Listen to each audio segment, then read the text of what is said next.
Joe Biden still facing backlash over his environmental agenda. Critics, including our next guest, accusing him of, quote, hypocritical policies that put Russia instead of America first.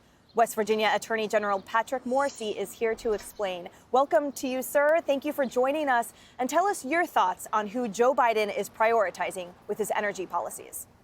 Well, unfortunately, it looks like a China and Russia first policy and an American last policy. That's because you really have a huge difference with how the president is treating overseas countries versus folks close to home. I thought after he had stepped up and said yes to Russia, perhaps we would see a change of mind with respect to Keystone or this radical climate change plan, but he doesn't seem to get it.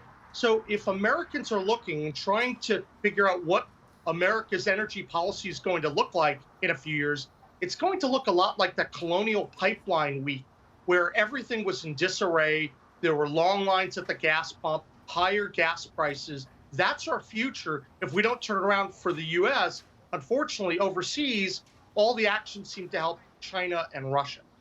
And tell us, for viewers, what the legal recourse would look like and how you see that playing out.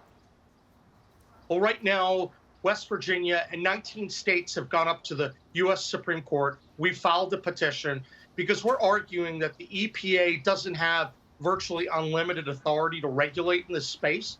And President Biden needs to use that area. But if he does, it would have a profound effect on people's homes, factories, jobs. Every aspect of life is going to be touched. And we don't think that Congress ever delegated powers to the EPA of that magnitude. The EPA was supposed to be an environmental regulator, not a central energy planning authority. So we've asked the Supreme Court to hear this and really to follow up on a D.C. court decision from January.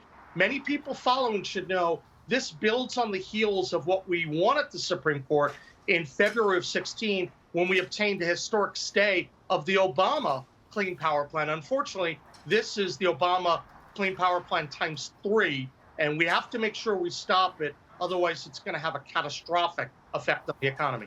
That's exactly right. We can see it playing out already. And you're right that vesting broad powers into a regulatory agency is absolutely antithetical to the Constitution and to this country. I hope we start prioritizing Americans first. Thank you so much, Patrick Morrisey, Amen. Attorney General, for being here.